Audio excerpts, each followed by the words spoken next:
अस्सलाम वालेकुम। अच्छा ਇਹ ਦੋ ਨੋਟ ਨੇ, ਇਹਨਾਂ ਦੇ ਵਿੱਚੋਂ ਇੱਕ ਜਾਲੀ ਆ ਤੇ ਇੱਕ ਅਸਲੀ ਆ। ਹੁਣ ਤੁਸੀਂ ਵੀਡੀਓ ਦੇ ਵਿੱਚ ਮੈਨੂੰ ਤੁਸੀਂ ਪਛਾਣ ਦੱਸਣੀ ਆ ਵੀ ਅਸਲੀ ਦੀ ਕੀ ਪਹਿਚਾਣ ਹੁੰਦੀ ਆ ਤੇ ਨਕਲੀ ਦੀ ਕੀ। ਕਿਉਂ ਜੋ ਸਾਨੂੰ ਜਾਲੀ ਨੋਟ ਕੋਈ ਬੰਦਾ ਦੇ ਗਿਆ, ਸਾਨੂੰ ਪਤਾ ਚੱਲਦਾ ਕੋਈ ਨਹੀਂਗਾ। ਤੇ ਹੁਣ ਇਹ ਦੋ ਨੋਟ ਨੇ, ਇਹਨਾਂ ਦੇ ਵਿੱਚ ਇੱਕ ਅਸਲੀ ਆ ਤੇ ਇੱਕ ਜਾਲੀ ਆ। ਤੇ ਇਹ ਤੁਹਾਨੂੰ ਮੈਂ ਦੋਨੇ ਵਾਰੀ ਦਿਖਾ ਰਿਹਾ। ਹੁਣ ਤੁਸੀਂ ਅਗਰ ਤੁਹਾਡੀ ਕੋਈ ਪਹਿਚਾਣ ਹੈ ਤਾਂ ਮੈਨੂੰ ਲਾਜ਼ਮੀ ਦੱਸੋ। ਤੇ ਮੈਨੂੰ ਹੁਣ ਇੱਕ ਦੁਕਾਨਦਾਰ ਨੇ ਪਹਿਚਾਣ ਦੱਸੀ ਆ ਨੋਟ ਦੀ। ਉਹਨੇ ਕਿਹਾ ਵੀ ਬਾਕੀ ਸਾਰੇ ਕੰਮ ਹੋ ਸਕਦੇ ਨੇ, ਇੱਕ ਚੀਜ਼ ਨੋਟ ਦੇ ਵਿੱਚ ਹੈ, ਉਹ ਜਨਾਬ ਕੋਈ ਜਾਲੀ ਨੋਟ ਬਣਾਉਣ ਵਾਲਾ ਉਹ ਚੀਜ਼ ਨਹੀਂ ਪਾ ਸਕਦਾ ਉਹਦੇ ਵਿੱਚ। ਉਹ ਚੀਜ਼ ਵੀ ਤੁਹਾਨੂੰ ਮੈਂ ਦਿਖਾ ਦਿੰਦਾ। ਤੇ ਹੁਣ ਇਹਦੇ ਵਿੱਚ ਇਹ ਨੋਟ ਜਿਹੜਾ ਇਹ ਜਾਲੀ ਹੈ ਤੇ ਇਹ ਨੋਟ ਜਿਹੜਾ ਇਹ ਅਸਲੀ ਹੈ, ਠੀਕ ਹੈ।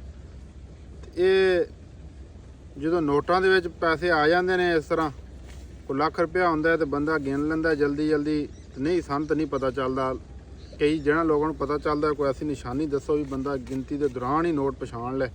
ਬਾਕੀ ਜਿਹੜੀ ਮੈਨੂੰ ਇੱਕ ਨਿਸ਼ਾਨੀ ਦੱਸੀ ਇੱਕ ਦੁਕਾਨਦਾਰ ਨੇ, ਉਹ ਤੁਹਾਨੂੰ ਮੈਂ ਨਿਸ਼ਾਨੀ ਦਿਖਾ ਦਿੰਦਾ। ਇਹ ਨਿਸ਼ਾਨੀ ਉਹਨੇ ਦੱਸੀ ਹੈ, ਇਸ ਜਗ੍ਹਾ ਤੇ ਤੁਹਾਨੂੰ 1000 ਰੁਪਇਆ ਲਿਖਿਆ ਨਜ਼ਰ ਆ ਰਿਹਾ ਹੋਣਾ।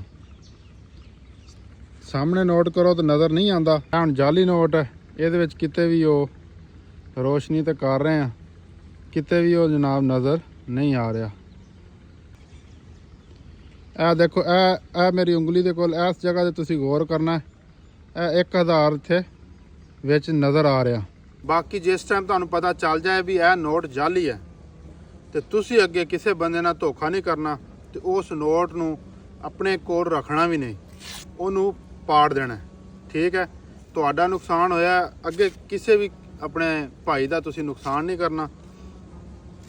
ਇਹ ਲਓ, ਠੀਕ ਹੋ ਗਿਆ। ਇਹ ਕੰਮ ਤੁਸੀਂ ਲਾਜ਼ਮੀ ਕਰਨਾ ਹੈ, ਧੋਖਾ ਕਿਸੇ ਨਾਲ ਨਹੀਂ ਕਰਨਾ, ਜਾਣ ਬੁੱਝ ਕੇ। ਤੁਹਾਨੂੰ ਪਤਾ ਵੀ ਹੋਵੇ ਤੁਸੀਂ ਫੇਰ ਵੀ ਕਿਸੇ ਨੂੰ ਮੰਡ ਦਿਓ ਗਰੀਬ ਨੂੰ, ਨਹੀਂ।